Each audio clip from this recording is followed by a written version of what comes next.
What's going on, family? Let's get into the 5 things that can happen when you stop chasing somebody with a dismissive avoidant attachment style. But first, welcome and welcome back to my channel. This is Dismissible Me, where I speak only about dismissive avoidant attachment from the perspective of somebody who has had a severe dismissive avoidant attachment style. So please like, share, and subscribe. Let me know where you are watching from. Find me on Instagram. All of my links are down below in the description box. And family, getting right into the video again, what happens when you stop chasing a dismissive avoidant or somebody with a dismissive avoidant attachment style? The 5 different things. The number one thing that can happen is, or the best case scenario is, an increase in curiosity and interest. And for me personally, as I can only speak from my personal opinion or my personal experience, is absence makes the heart grow fonder for me. That distance, especially in the beginning. In the beginning, I do not typically, even when I'm talking about somebody who for me is a 10 out of 10, I don't want to talk to you. I shouldn't say that. I don't want to see you every day. So like if I go on a first date with you on a Monday, Tuesday, Wednesday, Thursday, Friday, I shouldn't be seeing you every one of those days. If Monday is great, maybe we can do something Friday. But like Wednesday, Friday, that's craziness. This is why love bombing is strange to me, because somebody who comes on that strong, even when I really, really like them, that's always come off as very odd and overwhelming and too much for me.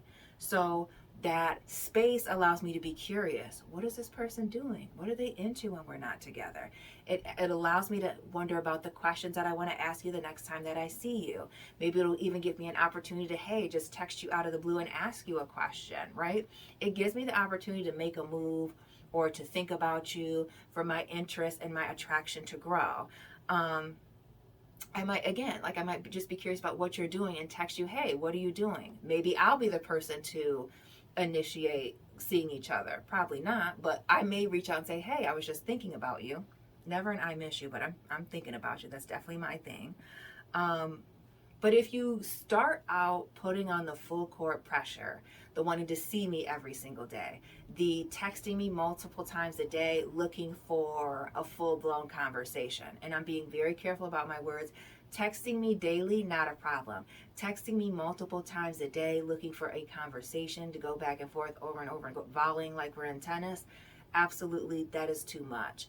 And what happens is, when I've seen people say dismissive avoidance love bomb, honestly, I didn't believe it. I didn't believe it.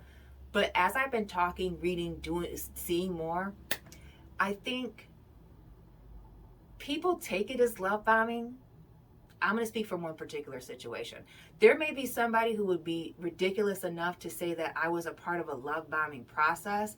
But let me be very clear. At no point in time was I over the top. I might have matched your energy by showing up and meeting you day after day after day. But I can assure you, because I'm thinking of one particular situation, and that's for a video in the future that I will drop. It's been on my mind for a while. But even with that person who was a 15 out of 10, if you ask me in this particular moment that I'm thinking about it, that 15 out of 10, it was still really annoying to be around that person every single day. I was like, dang, this person that's so great with all these options, why are they in my face every day? Why are they acting like I'm their only option? You know what I mean? And so that, and you know, see, and that, my mentality is what kind of also blew that situation up also. So anyway, too much, too soon can absolutely be a killer of the relationship. And this is not just for romantic situations. This is also for friendships. People that come on too strong, it's just a major red flag everywhere. Happy football season. Flags all over the place.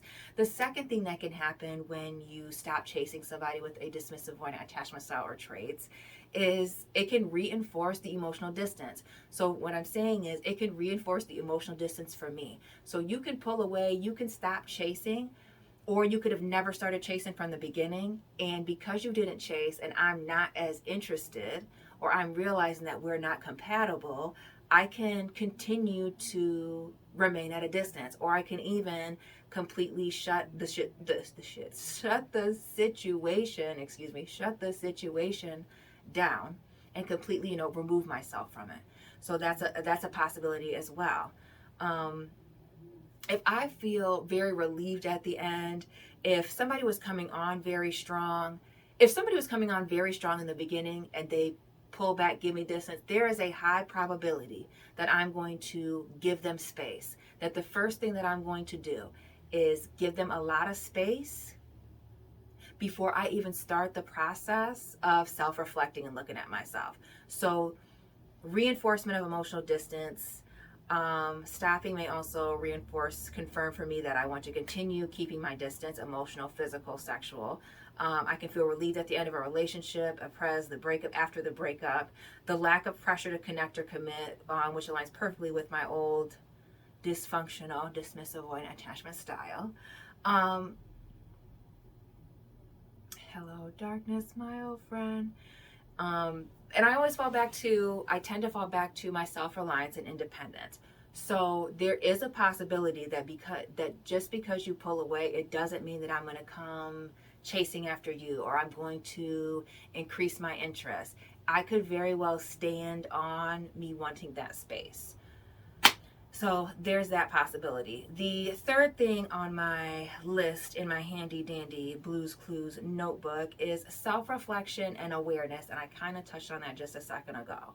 And when you stop chasing, when you give me space, it does give me the opportunity to reflect and introspect. Because now I don't have to worry about what you're doing wrong and what's offensive and what's too much for me. I can now focus on what I'm doing wrong and what I'm doing that's offensive and what I'm doing to contribute to the problem in the situation.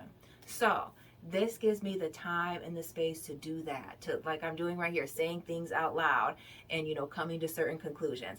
But this does not mean just because I have this time to self-reflect that I'm going to come back or re-engage. I just want to say that because there's so many of these videos for how to get your avoidant ex back, and sometimes the answer is just to walk away. Like, if somebody's not meeting your needs and it's only been 60 days, 90 days, respectfully, from a dismissive avoidant to you, or somebody secure, leaning dismissive avoidant, why are you crying? 90 days is nothing, respectfully.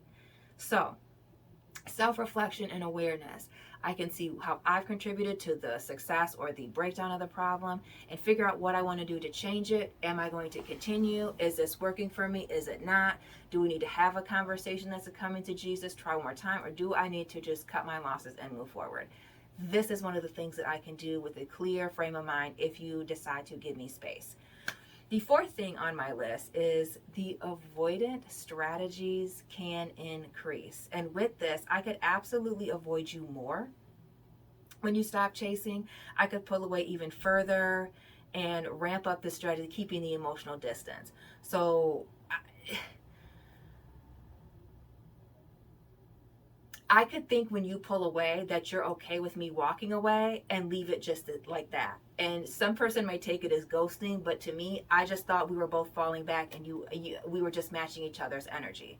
So, like, I wish I could explain it any other way than that. If I've reconfirmed that I don't want anything with the situation, I could just go no contact. I could just completely shut down, just keeping it at that. But you falling back also sends a message to me that maybe you're at where I'm at, especially if I'm not as interested.